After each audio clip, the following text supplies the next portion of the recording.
Your production question now, right? Yeah, so my production question was something that I fundamentally have stuck by now for a wee while, which is my mixing template. So I was interested to see what other people's mixing template looks like, or if they use one full stop, which is maybe giving some of the answers away. So let's go to the first answer. When it comes to mixing a song for me, I don't really have a go-to template that I really go to because to me every song's different that I really kind of work on, whether it's my own stuff or with my band or production stuff. But I do save a lot of presets, especially when it comes to EQing and compressors and stuff like that, just because it's a good way to start, especially if you're doing a lot of rock music or a lot of pop music or whatever it is. At least the work you've done in the past at least can get you steered to the right direction. And then from there you can kind of tweak it to the individual song purposes and needs. But that's really where I kind of start. Is if I there's something that seems that I can use, this preset may work well here. It looks good. Let's start tweaking it type of deal. But that's really the only kind of template I really have. But everything else is kind of just catered and tailor made to the song that's. That's cool. So for me, it's like I have my mixing template, but it's interesting because I don't do what Jordan said there, and have any kind of presets set up from my previous work, which is actually probably an oversight. I mostly rely on my, all my channels are organized, and I've got my drums group, I've got my bass group, I've got my mids group, I've got my leads group, my vocals, my backing vocals groups, and then they're all routed to, my instrument bus, my effects buses, side compression buses, and then my master bus. So that's really where I've done it. And I find that I have thought for a while about then making my mixing template have plugins already turned off, but already loaded up in my channels. But the reason that I stopped doing that is because I feel like it forced me down a way that I might not have chosen to do, because I think subconsciously, if it was on my channel, I was like, oh, I have to use it. But really, if I have a compressor on a track, I might not have put that compressor on the track because it might not have needed compression. I don't know, that's just something that I've, came across through my mixing kind of journey, to try and not narrow my, I guess, field of vision, so. Yeah, I do the same thing. I track and mix in 2 different sessions. So I'll track everything in one session, bounce all the stems out, load them into my mix template, and it's not a plugin template really. It's more like you said, just rooted all to how I like and how I know and feel comfortable. I know when I load it into this track, it's being sent here, bussed here, and that bus is going to this bus, and that takes a long time if you do that for every single session to get everything set up. So that's what I do. I track everything in one. Everything. Yeah. But yeah, thanks for that, Jordan. So I recently made the switch from using Logic to using Pro Tools, and when I was using Logic, I definitely didn't have a mix template. I was just mixing as I went along.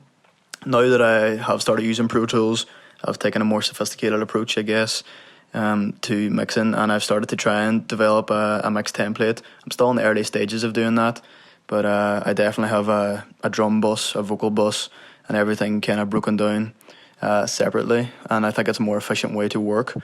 So yeah, I'm definitely in the early stages of that, but I can already see the benefits of breaking a mix down in that kind of way. So yeah, I also like the idea of not having a template for anything and kind of treating each session differently, because of course no 2 sessions are the same, so it's good to have a complete fresh take on each one.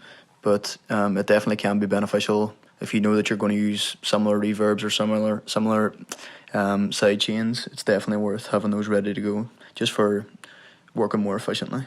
Yeah, so there's a fine balance, isn't there, between efficiency and not restricting your mix.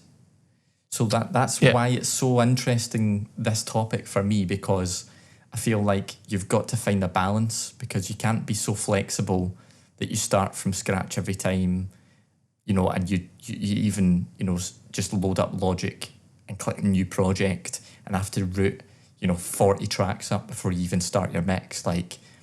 But then you can't just have everything already loaded up. You load in your stems and put all your plugins on and expect that to be mixed. So, Dude, I mean, for me, it's more of I get lazy real easily, and I lose any motivation I have real easily. So if I have to sit and route everything, I'm like, this is going to take me, half an hour. I can't even get onto music. I have to be like an IT tech for the next 30 minutes. So for me, it is just to try and keep that motivation, because I lose it so easily, and it's something that, I wish I could change about myself, but I can't. So I had to make my own ways around that, and that's why everything is set up. Again, I don't have any plugins on it, but everything has its own name, has its own color, has its own. So I've done used the same colors for years. I've used the same methods in terms of sending my drums here, sending my kick and snare, side chaining my kick and bass together. All it's set up. I don't need to touch it. I just drag it in. And that's just where it is. So again, it's fascinating, like you said, Andy, to hear how other people tackle this. And there is no wrong answer, which is what I love. No, totally. And it will be so interesting as well. I'm sure from one Grammy award winning producer to the other, there'll be completely different templates that they'll use. So it's again, this kind of thing fascinates the hell out of me. So thanks so much. On to the next one. Thank you. Your podcast is a wonderful platform for people to learn. And listening through, I can see that you guys are doing a great job, which is why I think that I am an absolute awful candidate to answer this question. My sessions are an absolute embarrassment to humanity. I never bounce anything out. The current track that I'm working on, Ambient, has 200 tracks, and I don't reduce them to 40 or less type situation to mix. I literally mix the 200. So I am the worst. I'm just disorganized and cluttered. So anyway, I'm no help. I'm an anomaly. But I guess maybe some hope for those of you that are out there that are also insanely disorganized. If you spend enough time on it, you might get somewhere. But anyway, good luck, guys. Good luck with your 200 tracks. It proves that everyone does it differently. Totally. The thought of that gives me a headache. Yeah, the thought of that scares the shit out of me. I'm not, and here's the thing, I'm not talented enough to mix 200 tracks together. No. I couldn't do that. I struggle with me neither. 30 maximum. That is the absolute max. And that's with all the drums and all the different, two kick mics, two snare mics, a snare room mic.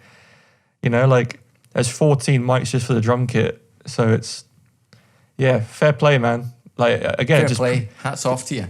It just proves that everyone has their different methods and it works for them. And that's why I love talking about this. And there's maybe some beauty in the chaos of him mixing 200 tracks, because we've had Red Green on the podcast, and he had an amazing track that we played, I don't know, a good couple of episodes back now, wasn't it, Tom? And that was well produced. So he knows his stuff, this guy. So it's just, there must be some beauty in the mixing production chaos that must ensue from 200 tracks in a unorganized fashion. But brilliant. It still works. Yeah, absolutely does. What a fun question. What a fun episode, so right? Good.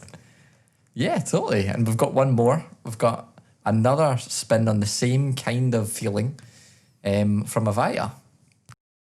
I wish I could answer the producer question. I usually send my mixes to a mixing engineer. Once it's done, once the production is done, I'll send it to a mixing engineer because I am garbage at mixing. and I don't know how to do it yet very well, and I'm working on it, but for now it goes to a mixing engineer. And in terms of any sort of template that I use while I'm in the production mode, I wish I had a professional answer. I wish that I had a real template that I could be like, this, and this.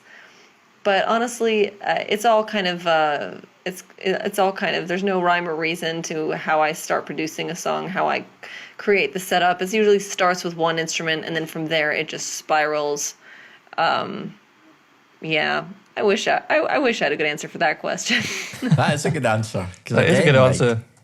Emphasizes the kind of flexibility that the creative element needs, So, again, no right or wrong answers, Avaya. No right or wrong. And thank you. I mean, yeah.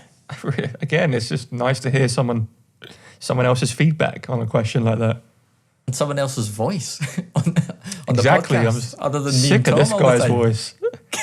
Sick of it. Sick of it. So that rhymes up.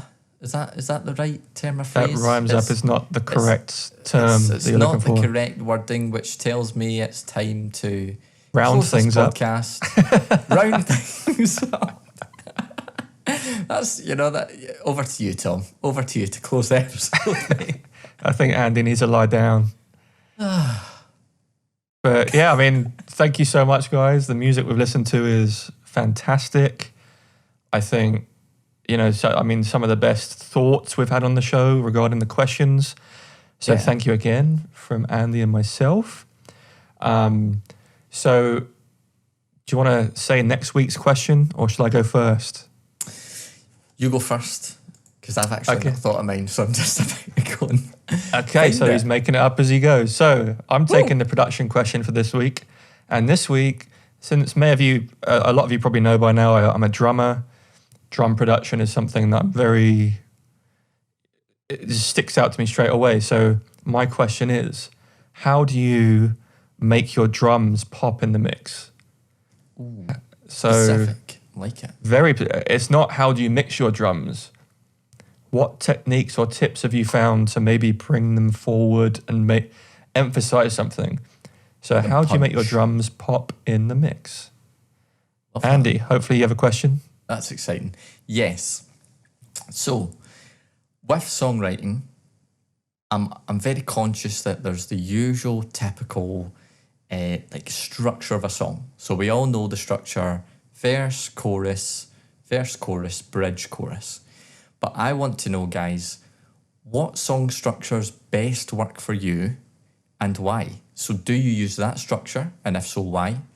But if you have a different structure, or if you have a different technique when writing a song, a different way that you build the structure of your song, I'd love to know why. And I'd especially love to know why if it's not that typical structure, because I use that structure quite a lot.